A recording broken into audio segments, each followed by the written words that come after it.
of Israel had been proclaimed, and the people rejoiced in their new nation, a haven of refuge for the displaced and persecuted members of the Jewish faith from all over the world. Israel was admitted to membership in the United Nations, and her flag was raised at Lake Success. Again, the United Nations had, through peaceful mediation, resolved an international dispute which had been a threat to world peace.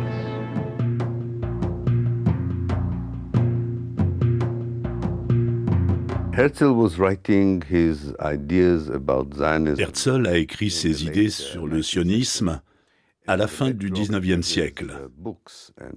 Ses livres et sa vision ont comme arrière-plan la montée de l'antisémitisme en Europe centrale et en Europe de l'Est, d'une part, et ses propres frustrations de l'autre, puisqu'il n'était pas totalement intégré dans la culture européenne occidentale. Et sa solution, à la place d'un mouvement nationaliste romantique allemand, dans lequel les Juifs n'avaient pas leur place, il l'avait bien compris, était de créer un mouvement nationaliste romantique juif.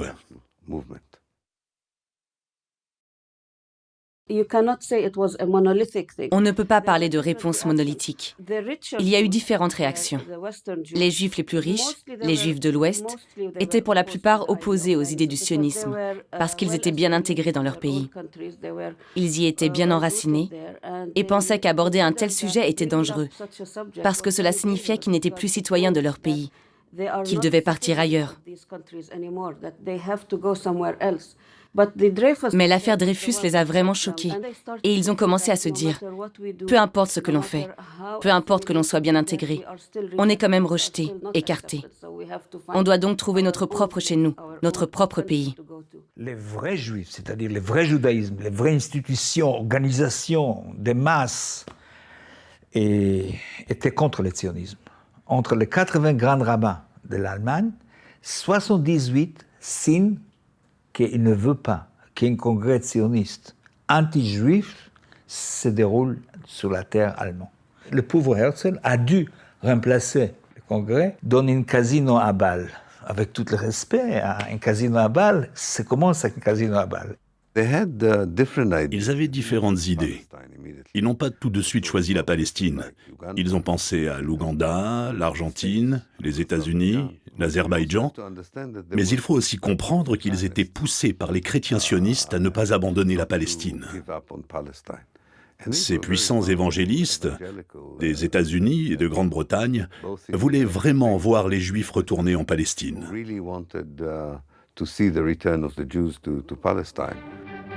Pioneers and refugees from countries of the oppression, where Jews are free to be anything but Jews, young and old, they are going now to a land which accepts them as its own, and not merely as strangers to be tolerated. They will drill wells and bring the hidden water, the most precious treasure, out of the depths of the earth. Ça nous ramène au fond dans l'univers mythologique judéo-chrétien, à des images très fortes qui parlent à tout le monde, en tout cas en Europe et en Amérique du Nord, à savoir le fait qu'on oppose un juif agriculteur sédentaire à un arabe nomade, tribal, etc. Et donc on oppose le monde civilisé à la barbarie et au monde primitif. Et ça ramène au stéréotype de Abel et Caïn, Abel l'agriculteur sédentaire et Caïn le nomade qui par ailleurs va tuer justement Abel. Le dogme évangéliste des sionistes chrétiens est très clair. Ils pensent que le retour des Juifs en Palestine marque la fin des temps, la seconde apparition du Messie, la résurrection des morts. Donc pour eux, le retour des Juifs est le signe que la parole de Dieu va enfin être appliquée. C'est pour cela qu'ils ont toujours voulu que les Juifs reviennent, soi-disant reviennent, sur leur présumée terre d'origine, où les Juifs avaient vécu en tant que nation, avaient un État à eux-mêmes, ce qui, bien sûr, est une histoire fabriquée. Mais ce n'est pas grave, puisque tous les mouvements nationalistes fabriquent leur histoire. Et le sionisme n'a pas fait exception. This is the land which God promised to Abraham.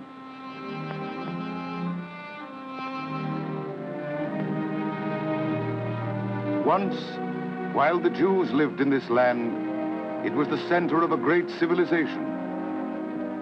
Through the ages, the Jews made pilgrimages to all these places, filled with holy memories, to add their prayers to those of their ancestors, that the scattered children of Israel be gathered again into the shelter of their own homeland. C'est peut-être la chose la plus importante. Comment transformer une mythologie religieuse en une mythologie historique ou politico-historique?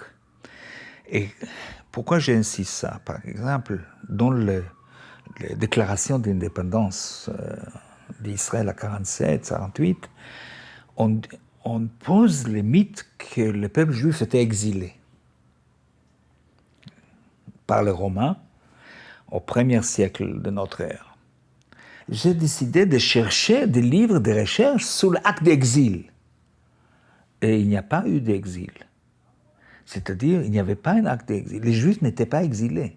Le judaïsme a commencé à se propager, venir à Rome, etc. Mais les Juifs jamais n'étaient pas exilés de cette terre. Sauf que pour la naissance du sionisme, il fallait cette idée de retour qui est basée sur l'idée d'exil. En fait, le sionisme a fait deux choses. La première, c'est d'avoir fait passer le judaïsme du statut de religion à celui de nationalisme. C'est pourquoi, au tout début, peu de Juifs ont accepté de faire cela. Ensuite, ils ont voulu que les Juifs passent d'une population qui vit d'une manière unique et d'une manière ségrégée à une nation moderne. La cristallisation des idées nationales avec un imaginaire raciste, c'est le bon temps de la fin du XIXe siècle. Tout le monde devient malade de nationalisme à cette époque, la chose qui va cheminer vers la Première Guerre mondiale. On ne peut pas comprendre la Première Guerre mondiale sans l'idée nationale. On ne peut pas, répandu partout, on ne peut pas comprendre le sionisme, parce que le sionisme, c'est aussi une imitation de tous les autres nationalismes en Europe.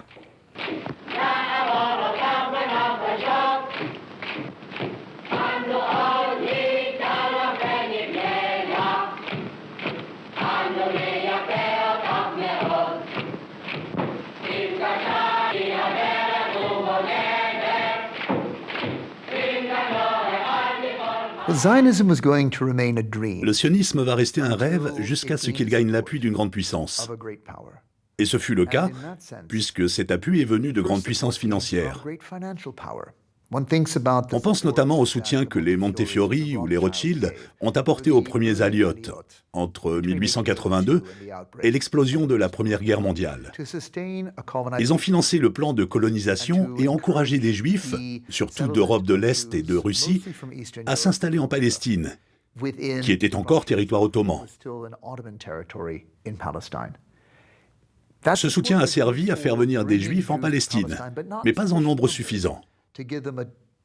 Pour cela, il fallait le soutien d'une grande puissance politique. Durant la Première Guerre mondiale, le siège du mouvement sioniste se trouvait à Berlin. Mais à cause de la guerre, les leaders du mouvement sioniste ont décidé, ils ont toujours très bien anticipé les événements, ils sentaient que l'Allemagne allait perdre.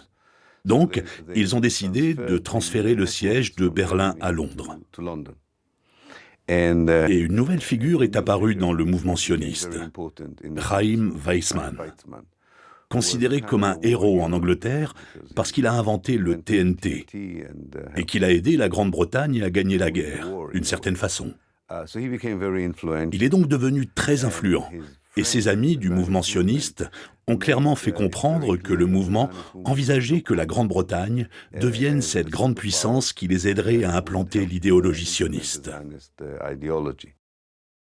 Pendant la Première Guerre mondiale, la Grande-Bretagne et ses alliés vont se retrouver confrontés à différents terrains de bataille, notamment la péninsule arabique, le Proche-Orient.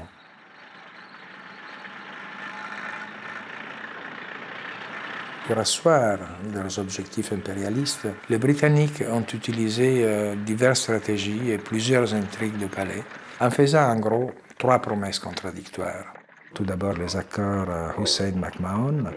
En échange de l'alliance avec les Britanniques, les Hachémites auraient été les destinataires d'un futur royaume arabe pas mieux défini à la fin de la Première Guerre mondiale.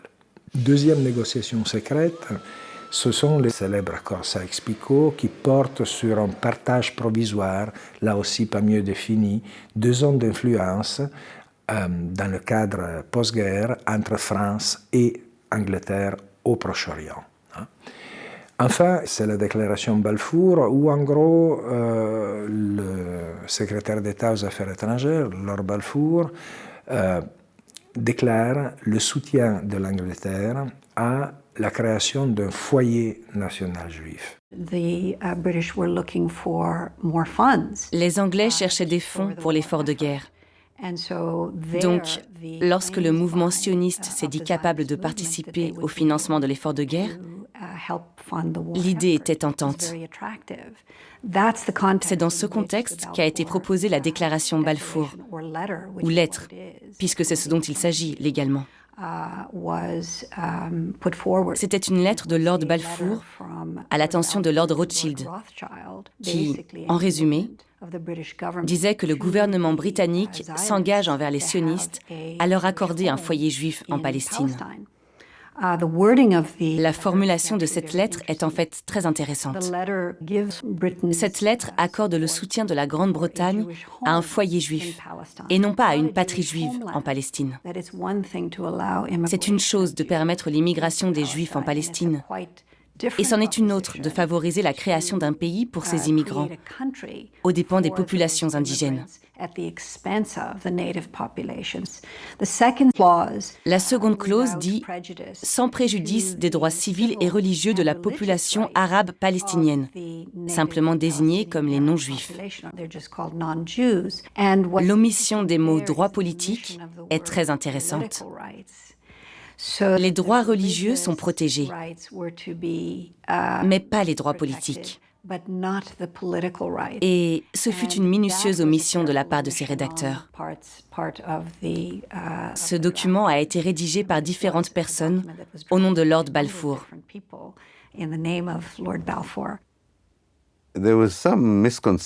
L'Angleterre avait de fausses idées au sujet du sionisme, ce qui a beaucoup aidé le mouvement sioniste. Il y avait une confusion totale concernant le mouvement bolchevique et le sionisme. Il y avait tellement de juifs au sein du mouvement bolchevique que le gouvernement de la Grande-Bretagne pensait que s'il soutenait la colonisation de la Palestine pour les juifs, cela créerait de bonnes relations avec les juifs du mouvement bolchevique. Ce qui était complètement ridicule, puisque les juifs bolcheviques étaient antisionistes et non pas pro-sionistes. La seconde est certainement moins ridicule, mais un peu prématurée. Ils pensaient que les Juifs avaient beaucoup d'influence aux États-Unis. Encore une fois, c'était un peu bizarre, parce qu'en 1917, les Juifs américains n'étaient pas encore sionistes. Ils ne soutenaient pas les idées sionistes. C'était évidemment un peu antisémite de penser que les Juifs contrôlaient à la fois l'Union soviétique et les États-Unis. Mais le sionisme a toujours tiré profit de l'antisémitisme, du sionisme chrétien et des intérêts stratégiques de chacun.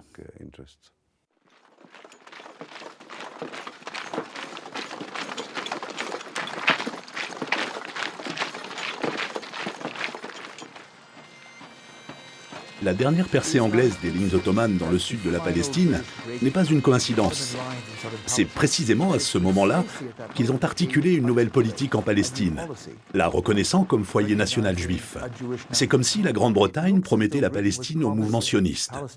Sauf que les Britanniques se sont servis du mouvement sioniste pour prendre la Palestine pour eux-mêmes, en faisant une colonie à bas coût pour les Britanniques et une sorte de chaîne de commandement qui relierait l'Égypte, la Palestine, l'Irak et le Golfe Persique aux terres de l'océan Indien. Maintenant, les choses importantes, que les autres pays puissances impérialistes ou colonialistes appuient ça pour avoir justement un place, c'est-à-dire changer le Proche-Orient. C'est-à-dire, il faut réfléchir dans l'imaginaire de quelqu'un à 17, que voilà, le Proche-Orient va devenir une terre dans les mains des Occidentaux. Sur le plan juridique, la déclaration n'engage que la Grande-Bretagne. et aucun des autres partenaires de l'Alliance. Et il faudra attendre 1922 pour que la déclaration Balfour soit intégrée en quelque sorte dans la charte du mandat sur la Palestine et devienne un texte de droit international.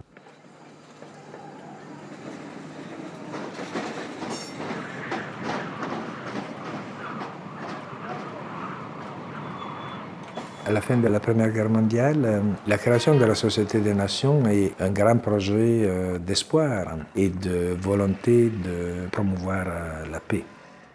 La Société des Nations contient au moins deux nouveautés très importantes. La première porte sur la question de la transparence et donc contrer au niveau des traités et des accords internationaux la pratique qui avait prévalu jusque-là. Le deuxième élément très important est la question de l'autodétermination des peuples libres. Et cela ne sera pas sans conséquence, notamment sur le développement du mandat britannique en Palestine et de son issue. La Grande-Bretagne et la France devinrent les nouveaux dirigeants du Moyen-Orient après la défaite de l'Empire ottoman. Et ils voulaient se partager les provinces ottomanes du monde arabe. Mais ils avaient deux problèmes.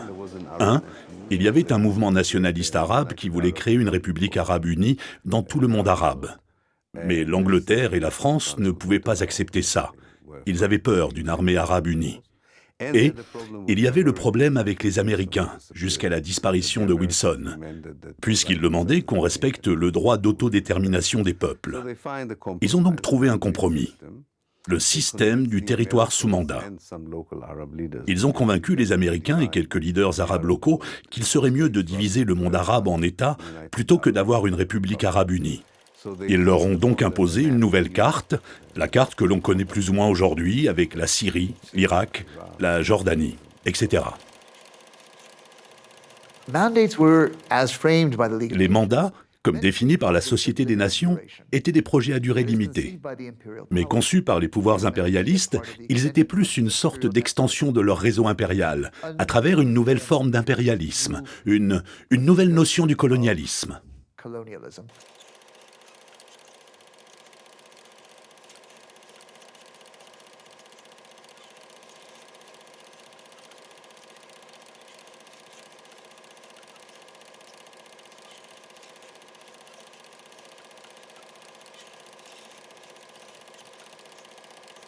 L'idée derrière ces mandats, c'est qu'une puissance européenne aide le pays local à devenir indépendant dans les 25 ans.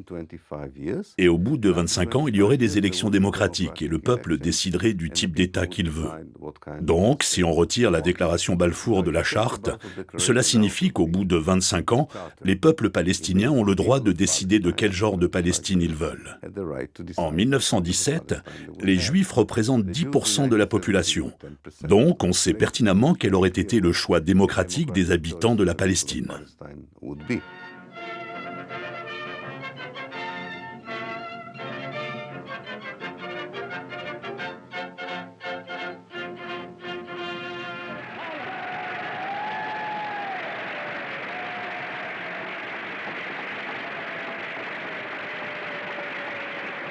It is nearly 16 years since he recruited me to the Zionist movement. À cette époque, Chaim Weizmann a grandement contribué à convaincre Lloyd George de nommer Samuel comme premier haut-commissionnaire. Samuel était un sioniste engagé. L'importance de choisir quelqu'un comme Samuel dans ces circonstances, c'est que c'était à lui de donner à la déclaration Balfour le sens qu'elle allait avoir. Tout ce qu'il a fait sur le terrain, comme les lois d'immigration et les lois du transfert des terres et leurs modalités, va finalement transformer ce pays en un État juif. Il faut comprendre une chose avec ce processus sioniste. Entre 1880 jusqu'en 1923-24, il y a 2,5 millions de Juifs, des peuples yiddish surtout, qui font leur émigration vers l'Ouest. Il s'arrête en Allemagne, on les pousse plus loin. Il s'arrête en France, on les pousse plus loin. Il s'arrête à Londres, on les pousse plus loin. Ils arrivent à la fin à San Francisco. Face à 2,5 millions, il y a quelque chose comme à peine, si vous voulez, 100 000 qui décident de faire l'émigration ici, sur cette terre de Palestine. C'est-à-dire la présence sioniste chez les Juifs est très faible. Maintenant, pourquoi 24 ? Parce qu'à 24, il y a une vague anti-juif et anti-émigratoire en États-Unis très fort. Et la loi de Johnson décide, on coupe l'émigration. Et commence plus l'émigration, la colonisation ici, sur cette terre de Palestine. Alors tout va se transformer à partir de 1933 à cause de l'avènement d'Hitler au pouvoir qui enclenche cette fois-ci une immigration relativement massive, il s'agit de 40-50 000 personnes par an, vers la Palestine. Et là, vous avez un sentiment que les rapports des populations, les rapports numériques des populations, sont en train de se modifier radicalement en faveur du mouvement sioniste. Puis les Palestiniens ont commencé une lutte anticolonialiste à la fois contre les Britanniques et contre le mouvement sioniste. Les premières vagues de contestation ont commencé en 1919, déjà 2 ans après la déclaration de Balfour, puis 1920, 21. En 29, on assiste aux plus grandes tentatives de contestation contre le fait que les Palestiniens n'avaient pas leur mot à dire sur leur futur. Du moins, les événements de 1929 ont convaincu les Britanniques qu'ils allaient devoir consulter les Palestiniens. Et lorsqu'ils ont commencé à consulter les Palestiniens et les sionistes en même temps, ils se sont retrouvés dans une impasse. Et je pense que, déjà en 1929, il était clair que la Grande-Bretagne ne parviendrait pas à résoudre le problème qu'elle avait créé. The main case of the Arabs is against the British government's policy in Palestine. A policy which, if continued, will surely have as a result the replacement of the Arabs by the Jews. This policy is not only contrary to the pledge given by His Britannic Majesty's government to the late King Hussein in the year 1915 for the establishment of a completely independent state, but is also not in accordance with the fourth point of President Wilson's 14 points calling for the self-determination of all people. The Arabs, who decided on a general and a complete strike until the total and immediate stoppage of Jewish emigration is brought about and until the government introduces an essential change in its present policy. In Jerusalem, the state of tension continues. Terrorism has caused a number of deaths already, and at Arab meetings, agitators whip up the old race animosity. British police search wayfarers for arms. Under police protection, Jewish families are moved from the old quarters of Jerusalem to districts where they are less likely to be molested. And the British soldier in his tin hat helps too.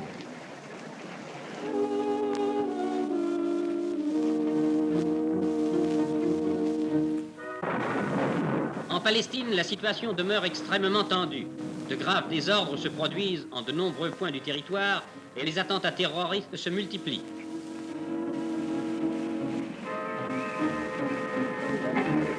Envoyés d'urgence pour rétablir l'ordre, de nouvelles forces de police anglaises débarquent à Jaffa.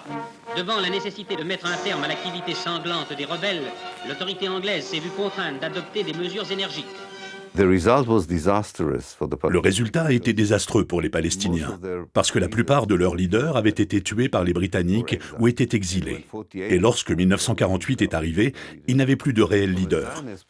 Les sionistes, eux, ont compris que s'ils voulaient prendre la Palestine, ils devraient faire usage de la force et qu'ils devraient déplacer les Palestiniens. C'est à ce moment-là que le leader du mouvement sioniste, David Ben Gourion, parle ouvertement de la nécessité d'expulser les Palestiniens pour créer un État juif. Et pour cela, ils avaient besoin d'une puissance militaire. Questions have been asked in Parliament about the arming of Jewish supernumeraries. Well, here is a detachment of men who have been trained to reinforce the military in the protection of their homes. Trenches have been dug around the Jewish colonies. Police and supernumeraries are ready to man them at a moment's notice.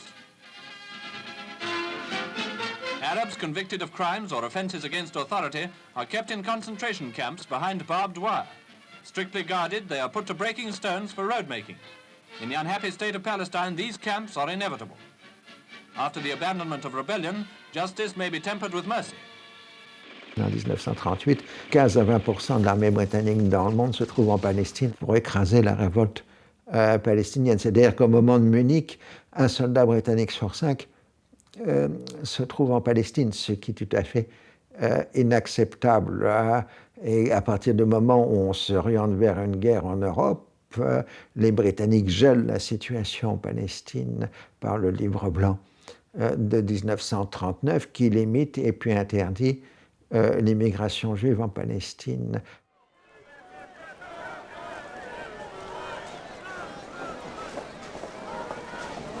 Pour le mouvement sioniste, le livre blanc était une menace existentielle. Ben Gurion admit que la Grande-Bretagne allait bientôt entrer en conflit avec les nazis et promit de soutenir la guerre des Britanniques contre les nazis comme si le livre blanc n'existait pas. Mais il promit au mouvement sioniste qu'il se battait contre le livre blanc comme s'il n'y avait pas de guerre contre les nazis. Eh bien, les membres radicaux de la communauté juive en Palestine ont trouvé que Ben Gurion s'était ramolli. Ils pensaient que la position des Britanniques avait radicalement changé. D'un État qui soutient les ambitions de création d'un État juif, ils étaient devenus des occupants coloniaux illégitimes, qui reniaient le droit du mouvement sioniste de s'autodéterminer au sein de sa patrie biblique, Eretz Israël. C'est là que se détache le groupe Stern, ou l'Etzel, le mouvement Léry, qui préconise des tactiques terroristes pour expulser les Britanniques de la Palestine, puisqu'il les considère comme des occupants illégitimes. Ces organisations terroristes clandestines découlent bien entendu de la Haganah, qui était elle-même une organisation militaire clandestine. C'était le noyau de la future armée israélienne. Parmi leurs dirigeants, on trouvait des gens comme Shamir, qui deviendra plus tard Premier ministre, ou Begin.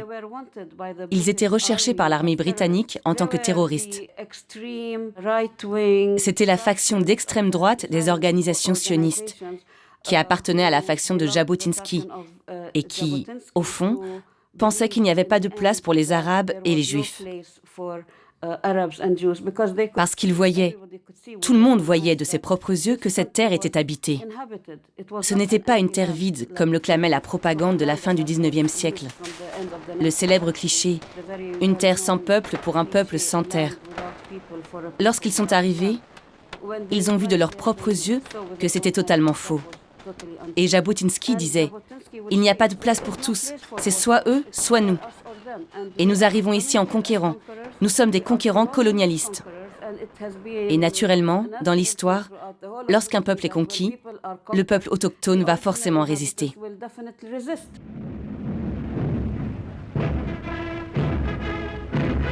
La liberté de la Méditerranée est indispensable à la sécurité des routes maritimes qui relient la Grande-Bretagne à son empire colonial.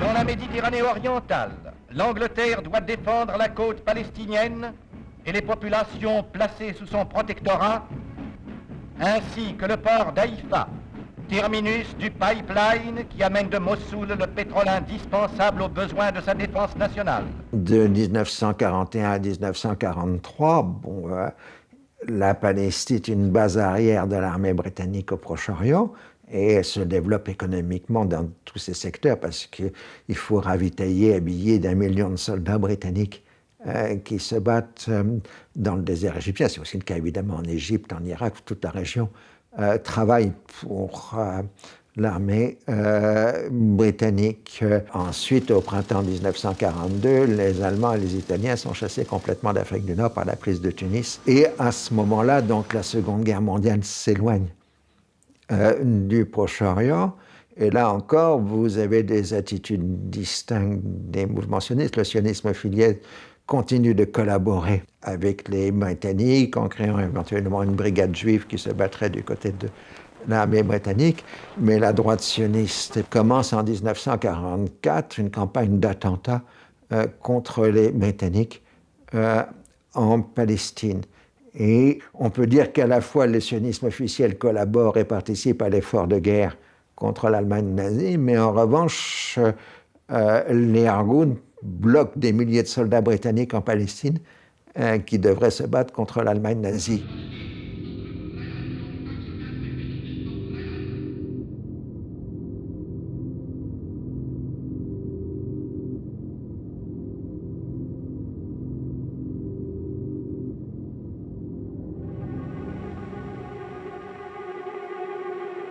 It was in the spring of 1945, but we'll never forget it.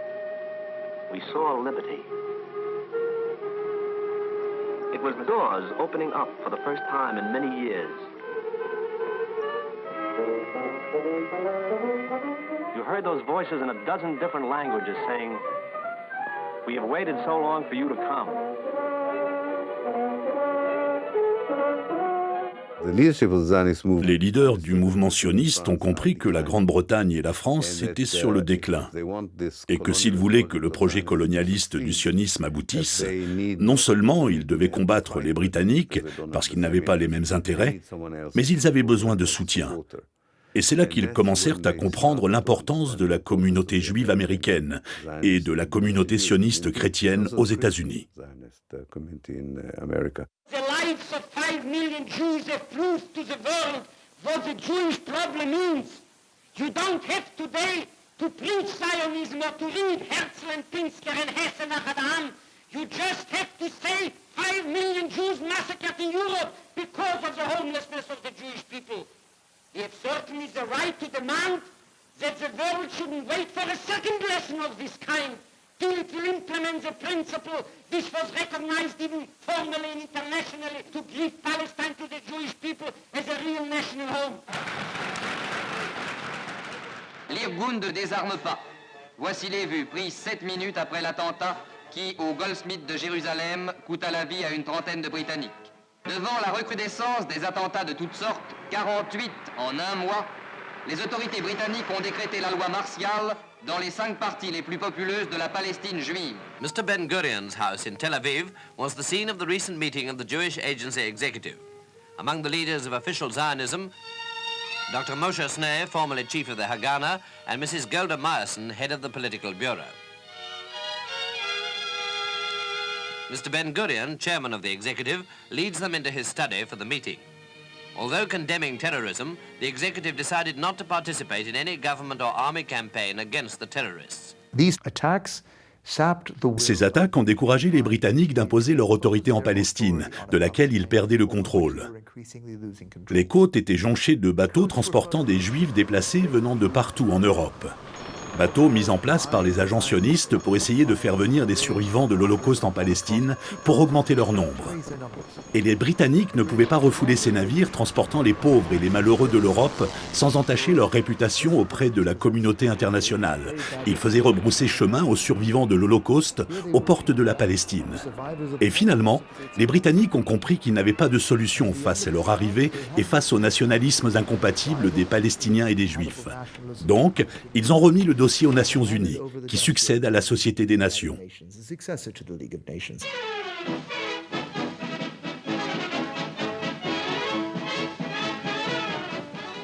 The League of Nations comes to an end. Formed after the First World War to preserve world peace, it failed to prevent the Second World War. Veteran Paul Boncourt of France and 83-year-old British Lord Cecil, who helped to draft the covenant of the League, as the former world organization votes itself out of existence, placing its hope in the United Nations. La toute nouvelle organisation des Nations Unies va s'emparer du problème de la Palestine. L'UNSCOP va faire 2 propositions. La première, celle d'un seul État, un État fédéral, composé de plusieurs cantons, notamment des cantons arabes, palestiniens et juifs. Proposition qui ne retiendra pas la majorité des votes, alors que la deuxième proposition est présentée comme la solution, votée à une majorité, qui sera justement la création de 2 États, à savoir un État palestinien et un État juif sur une majorité du territoire de la Palestine historique et 1% de ce territoire consacré à Jérusalem et sa conurbation avec Bethléem sous un statut international.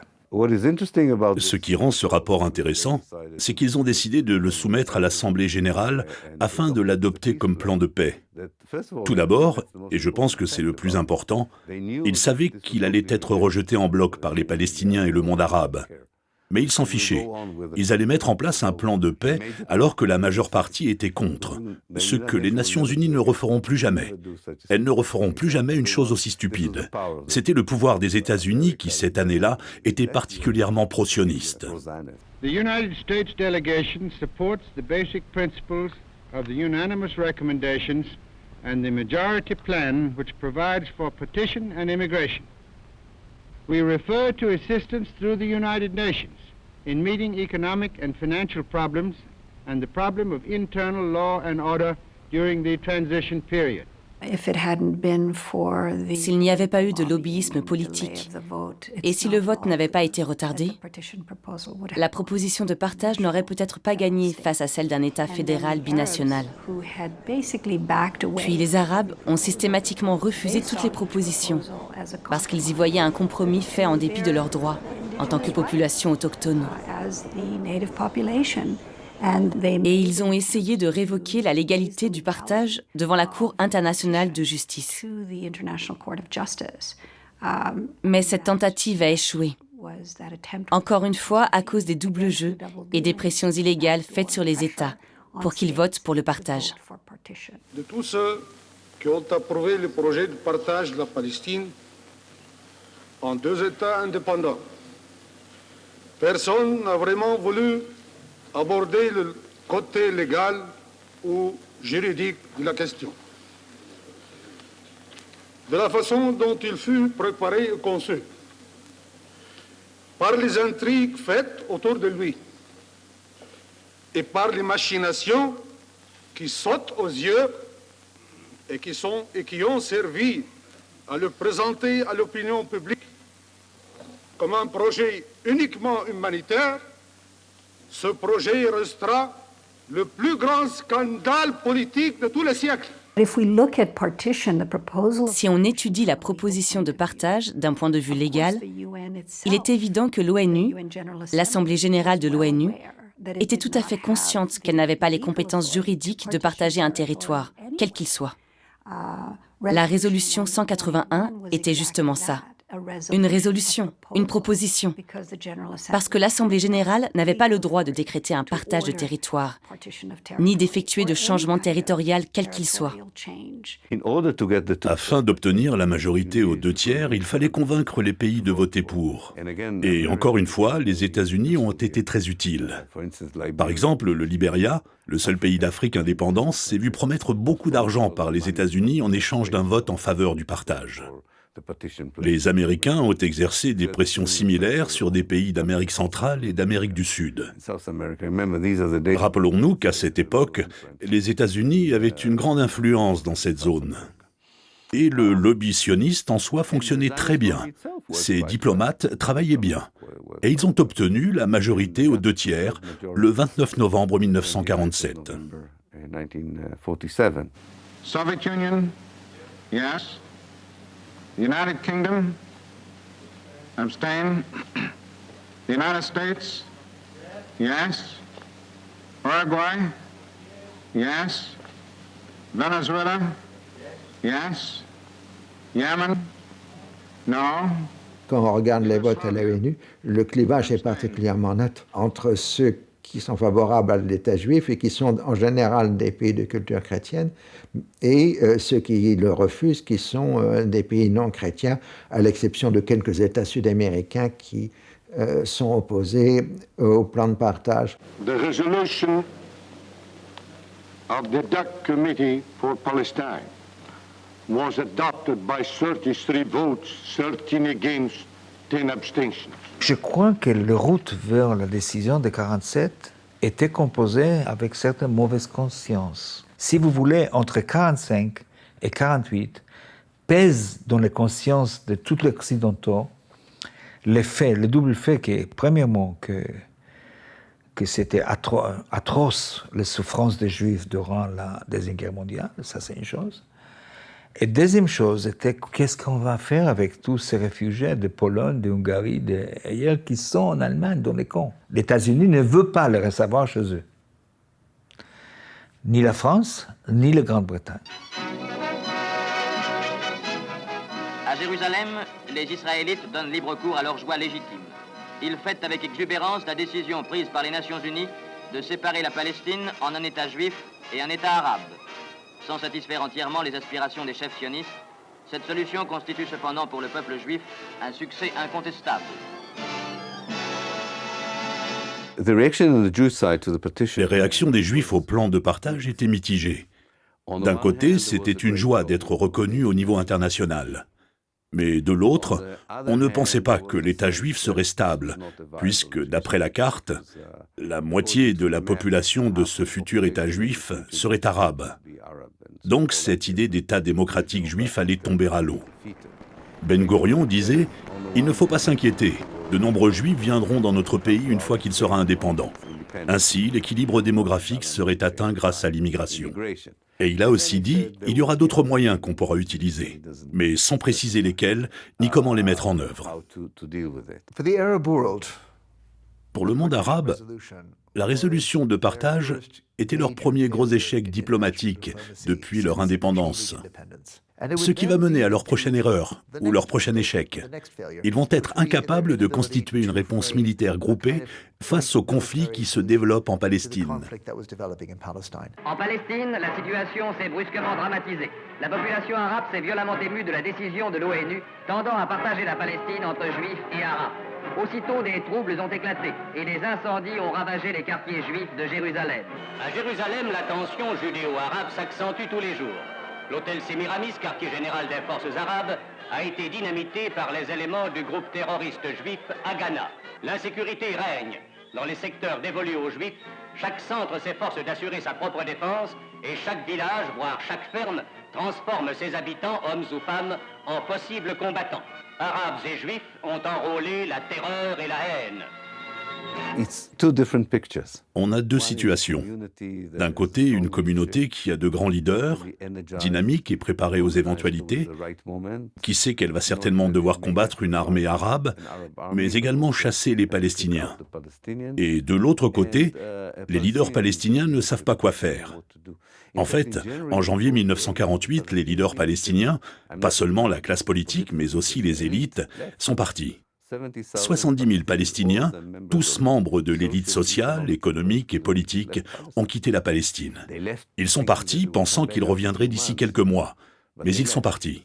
Ils ont donc laissé la population sans leader, ce qui a permis aux sionistes de battre très facilement les Palestiniens et de les chasser en 1948. Dans les années 1930, la communauté palestinienne s'est soulevée contre le mandat britannique et a connu une violente répression. Et certains soutiennent que, dans un sens, la capacité de la communauté arabe à constituer une armée a été brisée en 1939. Leur tentative d'acquisition d'armes et de soutien dans les pays arabes voisins aura très peu de succès finalement. La communauté juive, de son côté, a acquis de l'expérience et des armes, surtout à la fin de la Seconde Guerre mondiale, où des importations secrètes d'armes ont permis à la communauté juive de constituer une force armée conséquente. The definition of legal and illegal forces becomes daily more obscure. Haganah, the force first legally raised for the defense of Jewish settlements, appears to function hand in glove with Irgun Tzvi Leumi, the outlawed terrorist army. Full-scale training is underway in a score of camps throughout the country. There is no shortage of arms nor ammunition, though under the British mandate, possession of arms calls for the death penalty.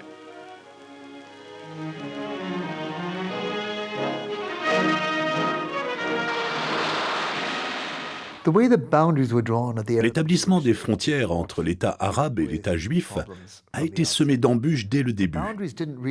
Les frontières ne correspondaient pas vraiment à la répartition des populations. Il y avait un grand nombre d'Arabes qui vivaient sur des territoires alloués aux Juifs. Et il y avait quelques communautés juives qui vivaient sur des territoires de l'État arabe. Donc, la seule manière de parvenir à une sorte de répartition homogène serait de dépeupler de force les communautés étrangères des territoires des nouveaux États. Et ça se rapproche du concept moderne de nettoyage ethnique. Cette idée de dépeupler par la force ceux qui sont d'une autre ethnie ou d'une autre communauté pour les faire vivre en dehors des frontières de leur terre et de leur patrie. Vous avez des myriades d'événements, des situations très différentes selon les régions et selon les moments en Palestine. D'où la difficulté d'énoncer s'il y a eu politique coordonnée d'expulsion. Mais si on peut discuter les conditions de l'expulsion, il est indiscutable que dès le départ, les conditions du retour ont été interdites. C'est-à-dire que la politique, coordonnée, volontaire, décidée par le gouvernement israélien de l'époque, a été de détruire les villages à la dynamite, de brûler les récoltes et de tirer à vue sur toute personne cherchant à revenir. Parmi les 650 villages qui se trouvaient dans ce qui deviendra Israël, il resta 150 villages. Donc, environ 500 ont été vidés de leur population. Tout figure dans le plan D, ce qui montre que c'était systématique, intentionnel, mais aussi un peu chaotique, comme tout nettoyage ethnique. Cela crée une atmosphère. Ce ne sont pas toujours des ordres directs. Les soldats sur le terrain savent ce qu'ils ont à faire. Et les Britanniques leur ont expliqué ce qu'ils allaient faire. Ils allaient essayer de convaincre les populations de partir sans violence. Et les sionistes ont dit « D'accord, s'ils partent sans violence, c'est tout aussi bien, du moment qu'ils partent. » Les Britanniques ont donc joué un rôle horrible en aidant les sionistes à vider les villes palestiniennes de leurs autochtones. Great Britain's battle-scarred mandate in Palestine ended on May 15, 1948. Here, evacuating British troops salute Sir Alan Cunningham, the last foreign governor Israel was to see. At Lida Airport, General Cunningham bids goodbye to an assignment often fraught with bloody combat. And homebound British troops are glad to pull out of what they called a sticky situation. Il s'est passé deux choses. Premièrement, chaque officier britannique a décidé selon ses propres affinités à qui donner l'autorité. La majorité était pro-sioniste, d'autres pro-arabes, et essayaient de la donner aussi aux Arabes. Mais pour la plupart, ils l'ont donnée aux Juifs. Et même les pro-arabes se sont rendus compte qu'il n'y avait personne à qui la donner. Il n'y avait pas de structure politique établie, comme chez les sionistes. Et donc, l'État sous mandat a plus ou moins été immédiatement remis entre les mains des sionistes. Tous les centres d'importance de l'État, la douane, la police, le téléphone, les aéroports, les ports, tout est tombé entre les mains des sionistes. On May 14th, 1948, the new government headed by David Ben-Gurion is installed in Tel Aviv. Thus, for the first time since the Roman Legion destroyed Jerusalem in the year 70 AD, the Jewish people have a nation of their own. Traversant Amman, la capitale transjordanienne, les armées irakiennes se sont mises en marche pour porter secours à leurs frères de race aux prises avec les Juifs. L'armée transjordanienne a franchi le Jourdain et a vu un jour se découper sur l'horizon les murailles de Jérusalem.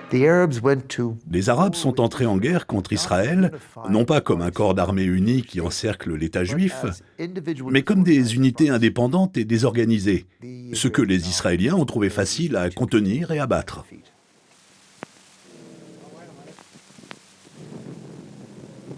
I have come back to the United States with a message to the United States Jews and to all Americans who are interested in peace, and more specifically in peace in the Holy Land. We are convinced that if, for instance, the United States were to lift the embargo and the Jews got all the arms that are necessary for them, this war will end very quickly. L'armée qui aurait pu être un vrai obstacle pour l'État juif, c'est l'armée jordanienne, parce que c'était la seule armée arabe qui avait fait l'expérience de la Seconde Guerre mondiale. Elle était dirigée par des officiers de l'armée britannique et était relativement bien équipée. Mais les Jordaniens avaient un accord secret avec les dirigeants juifs.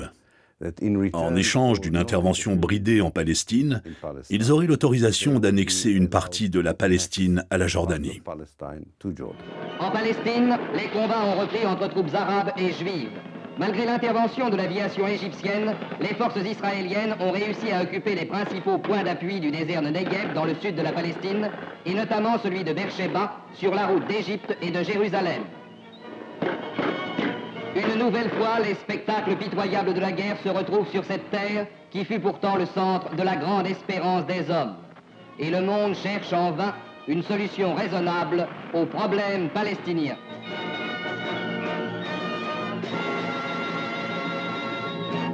La guerre de 1948 s'est, pour ainsi dire, terminée par le partage de la Palestine, mais par un partage vraiment différent de celui qu'espéraient les Nations Unies. 80% de la Palestine, 78% exactement, sont devenus un État juif. Dans ces 78% se trouvaient 1 million de Palestiniens qui ont perdu leur terre d'origine et qui sont devenus des réfugiés hors de la Palestine, hors de cette zone devenue Israël. Une autre partie, la Cisjordanie, a été annexée par la Jordanie. Et une plus petite partie, la bande de Gaza, a été annexée, non pas annexée, mais contrôlée par l'Égypte. La Palestine, le pays espéré par le peuple palestinien, avait disparu. On l'avait effacé de la carte.